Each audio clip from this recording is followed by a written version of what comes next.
Pengampunannya memulihkan. Yesaya 59 ayat 1 dan 2.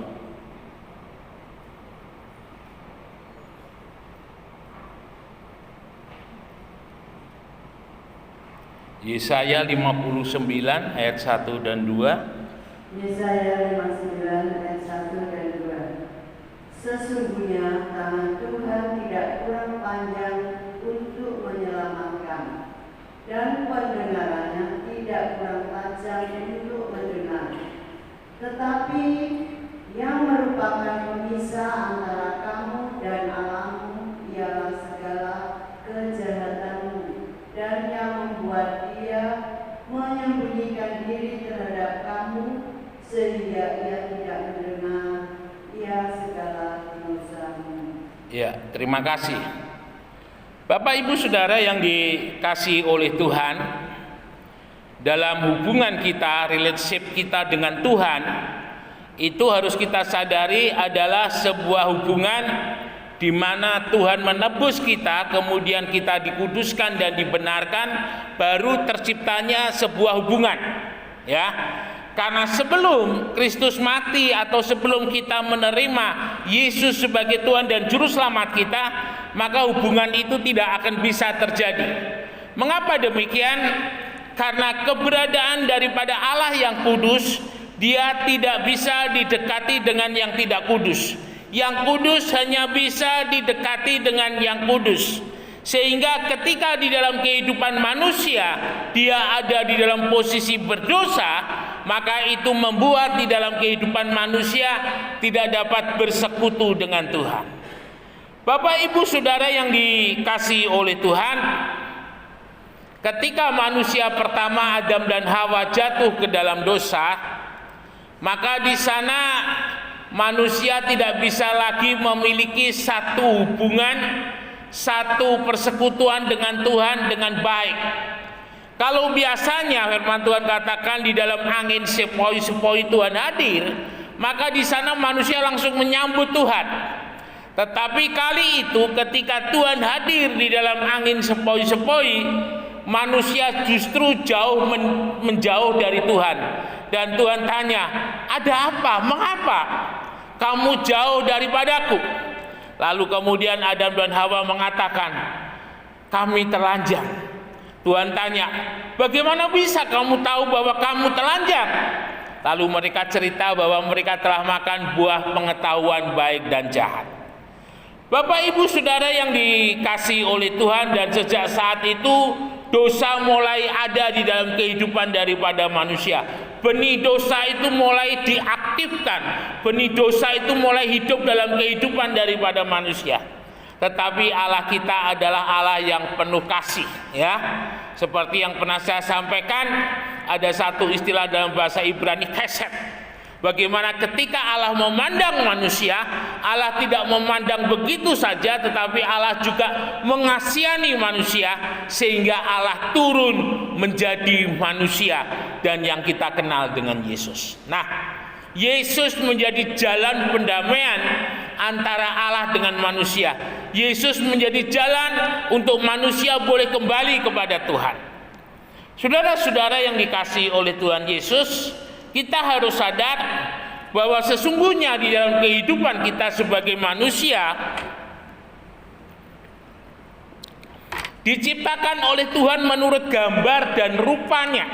Ya, gambar dan rupa di sini adalah sifat-sifat ilahi yang ada di dalam kehidupan manusia, dan karena sifat ilahi inilah yang memungkinkan manusia dapat bersekutu dengan Tuhan. Tetapi ketika manusia itu jatuh ke dalam dosa, gambar itu menjadi rusak, ya.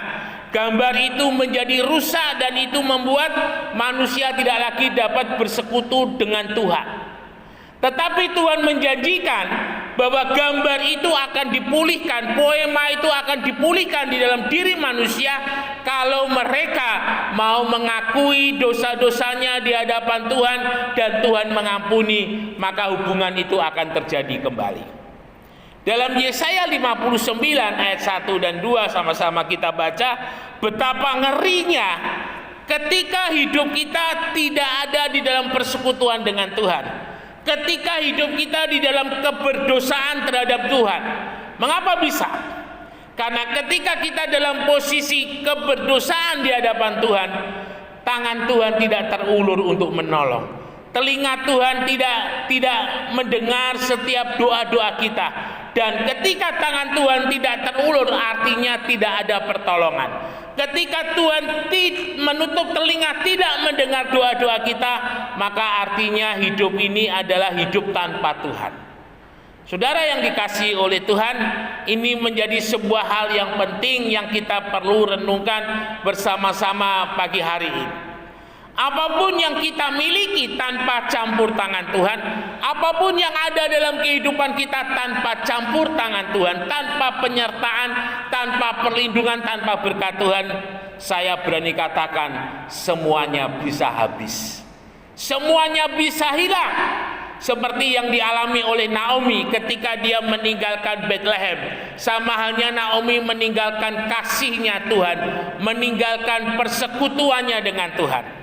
Naomi katakan, dengan tangan penuh aku pergi, tetapi dengan tangan kosong aku kembali. Mengapa bisa?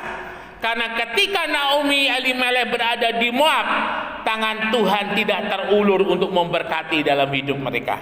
Sehingga apa yang mereka bawa perlahan tapi pasti itu menjadi habis. Saudara yang dikasihi oleh Tuhan, dan itu pun juga terjadi dengan Yudas. Bagaimana di dalam kehidupan daripada Yudas setelah dia tahu bahwa dia telah berdosa, bukannya Yudas meminta ampun, menyesali atas perbuatannya, tetapi justru Yudas melakukan sebuah tindakan yang dibenci oleh Tuhan, yaitu bunuh diri. Saudara-saudara yang dikasihi oleh Tuhan, kita pagi hari ini mau melihat beberapa hal mengenai keberadaan daripada pengampunan yang memulihkan. Yang pertama, kita mau lihat secara spesifik kehidupan daripada Saul, ya. Mari Ibu tolong dibacakan di dalam 1 Samuel 15.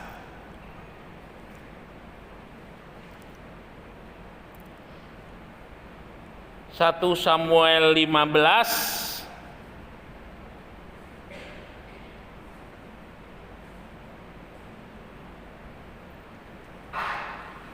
ayat yang ke-11. 1 Samuel 15 ayat yang ke-11.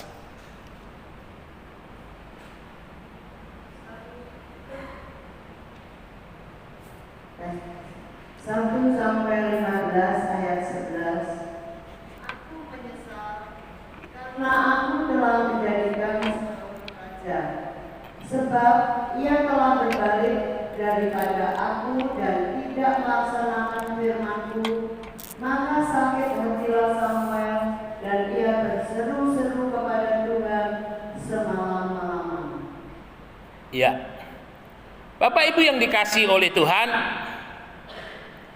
1 Samuel ini mengisahkan masa peralihan dari zaman hakim-hakim. Jadi Yosua, hakim-hakim, lalu kemudian lalu kemudian diawali dengan kitab raja-raja. Jadi ketika Yosua memimpin bangsa Israel masuk ke tanah perjanjian, kemudian diteruskan kepemimpinannya dengan hakim-hakim. Di sana ada Simson, ada Gideon dan macam-macam. Lalu kemudian dalam kitab Samuel ini boleh dikatakan sebagai hakim yang terakhir, itu peralihan kepada raja. Nah, raja yang pertama dari bangsa Israel itu adalah Saul, ya. Dan Saul ini dipilih oleh Tuhan dengan kasihnya Tuhan untuk memenuhi daripada keinginan bangsa Israel untuk mempunyai seorang raja. Dan kita boleh sama-sama melihat dalam 1 Samuel 9 ayat yang ke-21, sebelum Saul menjadi raja, dia adalah orang yang cukup baik, dia orang yang mempunyai kerendahan hati. Siapakah aku ini? Aku suku yang terkecil dari suku Benyamin, ya. Kalau saudara tahu anaknya Yakub itu 12 dan yang paling kecil daripada anak Yakub yang dilahirkan itu adalah Benyamin, dan itu menjadi suku yang paling muda, yang paling kecil di antara 12 suku bangsa Israel. Nah, saudara yang dikasihi oleh Tuhan, Saul dipilih oleh Tuhan dengan cara yang luar biasa kalau boleh saya katakan. Dan Saul pada awal kepemimpinannya ketika dia menjadi raja Israel, Saul adalah seorang yang sungguh-sungguh taat kepada Tuhan. Saul adalah seorang raja yang sungguh-sungguh takut akan Tuhan. Dan dari satu kemenangan kepada kemenangan, sampai pada akhirnya, sama-sama kita tahu bagaimana di dalam kehidupan Saul ini mulai membantah, mulai tidak mau dipimpin oleh Tuhan, mulai tidak mau diatur oleh Tuhan. Saul mulai hidup semaunya sendiri, ya. Diawali dengan kisah bagaimana ketika Saul diperintahkan untuk membunuh, membinasakan orang-orang Amalek mulai dari raja sampai binatangnya, tetapi pada kenyataannya Saul tidak membunuh raja Amalek dan memisahkan hewan-hewan yang tambun, yang gemuk, yang baik dengan hewan-hewan yang tidak baik. Rakyatnya dibunuh, binatang yang tidak baik dibinasakan, tetapi raja dan binatang-binatang yang baik dibawa. Bapak Ibu Saudara yang dikasihi oleh Tuhan, sepertinya tindakan yang dilakukan oleh Saul ini baik. Tetapi sesungguhnya pada saat itu Saul sedang membangun kesombongannya. Saul sedang membangun supaya rakyat itu menghormati Saul, mencuri kemuliaan Tuhan kalau boleh saya katakan. Karena dengan membawa raja Amalek, maka ketika masuk ke pintu gerbang, kembali ke Israel, maka Saul akan dipuji sebagai seorang raja yang luar biasa. Nah, di sini kita melihat seharusnya berkat yang diterima oleh Saul lewat kemenangan-kemenangan yang dia miliki, itu adalah segala sesuatu yang seharusnya dipakai untuk kemuliaan Tuhan, ya. Berkat itu adalah untuk kemuliaan Tuhan. Berkat itu bukan untuk menyombongkan diri. Nah, yang dialami oleh Saul ini justru sebaliknya. Ketika dia menang, ketika dia bisa menawan raja Amalek, bisa membawa barang jarahan yang harusnya dibinasakan, Saul mulai mengangkat dirinya lebih daripada Tuhan. Saul mulai mengangkat dirinya lebih daripada yang seharusnya di hadapan Tuhan. Dengan kata lain, ketika Saul mulai masuk dan membawa raja Amalek dan jarahannya, orang akan memuji Saul. Dengan kata lain, orang akan melihat itu adalah usahanya Saul. Bapak Ibu Saudara yang dikasihi oleh Tuhan, hati-hati di dalam kehidupan kita sebagai orang yang percaya kepada Tuhan. Kita harus sadar bahwa segala sesuatu yang lahiriah, sesuatu yang jasmani adalah sesuatu yang mempunyai nilai sementara. Sementara yang rohani itu mempunyai nilai yang kekal. Jadi ketika kita diberkati oleh Tuhan, itu bukan untuk mengangkat kesombongan kita, untuk mengangkat hati kita di hadapan orang lain, tetapi justru semakin membuat kita merendahkan diri, mengucap syukur atas segala kebaikan Tuhan. Saudara yang dikasihi oleh Tuhan, ketika di dalam kehidupan kita selalu berada di bawah, dalam arti merendahkan diri di hadapan Tuhan, maka berkat itu akan terus mengalir dalam kehidupan kita. Karena pada prinsipnya air itu mengalir dari tempat yang tinggi ke tempat yang rendah. Tetapi ketika di dalam kehidupan kita mulai kita angkat, kita bawa di dalam kesombongan, maka itu sama halnya kita tidak memberikan kesempatan lagi kepada Tuhan untuk memberkati dalam hidup kita. Nah, ketika Saul mulai terus-menerus Dia tidak mau berbalik kepada Tuhan.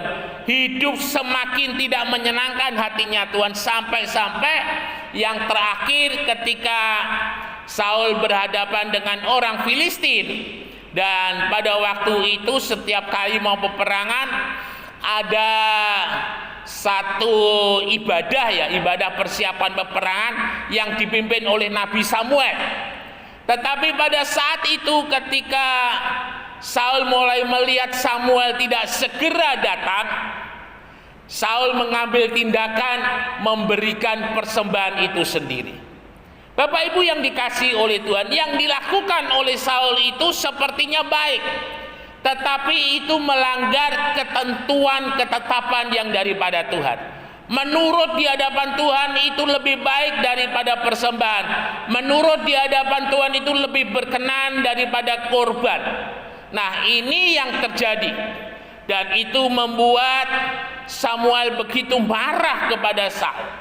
Lalu kemudian yang berikut, ketika Samuel sudah mati dan Saul hendak bertanya apakah dia harus berperang atau tidak, maka dia pergi ke dukun yang ada di Endor, dan itu semakin membuat Saul jauh daripada Tuhan, dan sampai akhirnya Saul kalah dalam peperangan dan dia bunuh diri. Bapak Ibu Saudara yang dikasihi oleh Tuhan, artinya apa? Ketika dosa itu terjadi dan tidak dibereskan, maka itu akan menimbulkan dosa yang baru. Dan ketika dosa yang baru tidak dibereskan, maka itu akan menimbulkan dosa yang lebih dalam lagi. Seperti orang menggali sumur, untuk mendapatkan sumber mata air itu dia harus menggali sumur itu terus-menerus. Nah, ketika keberdosaan itu tidak kita selesaikan di hadapan Tuhan, dia akan membuat dosa yang baru dan membuat kita semakin jauh daripada Tuhan. Dan ketika itu terus terjadi dan terjadi dosa tanpa penyelesaian, maka itu akan berakhir dengan kebinasaan. Dan Saul mengalami hal yang demikian. Tetapi beda dengan apa yang dialami oleh Daud ketika Daud bersinah dengan Betseba dalam 2 Samuel 12:13, tidak usah dibacakan. Ketika Daud ditegur oleh Nabi Nathan dan dia menyesal, maka Tuhan memulihkan dan justru Tuhan semakin memperkokohkan kerajaan daripada Daud.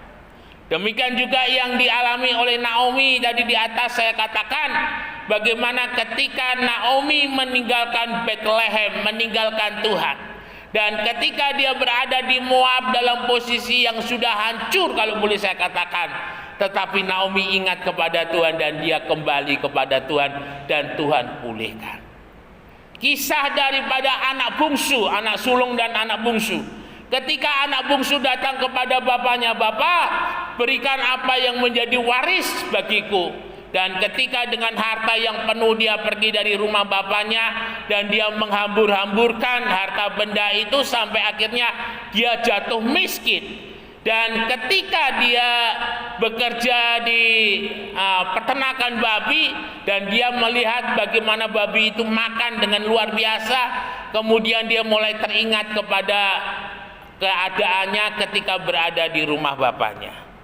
Bapak Ibu Saudara yang dikasihi oleh Tuhan, ketika dalam posisi kita melanggar, ketika dalam posisi kita bersalah di hadapan Tuhan, tangan kasih Tuhan itu akan terbuka untuk menolong dan memulihkan kita. Panggilan Tuhan tidak hanya panggilan yang menyelamatkan, tetapi panggilan Tuhan adalah panggilan untuk memberkati. Siapapun Bapak Ibu Saudara yang mendengar renungan pagi hari ini, baik ini melalui khotbah langsung ataupun nanti melalui rekaman, jika saat ini Bapak Ibu Saudara dalam posisi yang jauh daripada Tuhan, saya katakan masih ada kesempatan.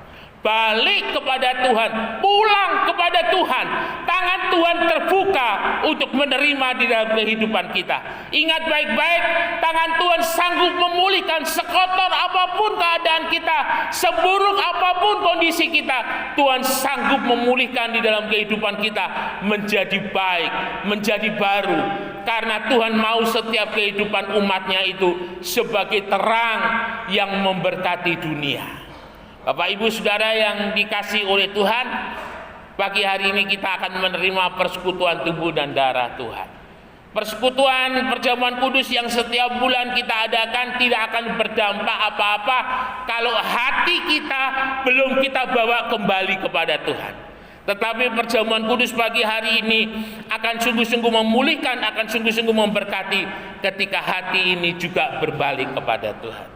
Berikan hatimu untuk Tuhan, berikan hidupmu untuk Tuhan, maka Tuhan akan memulihkan dan memberkati kehidupan kita untuk menjadi berkat. Immanuel, Tuhan Yesus memberkati, beri kemuliaan bagi nama Tuhan. Mari kita sama-sama bangkit berdiri, kita naikkan ucapan syukur di hadapan Tuhan.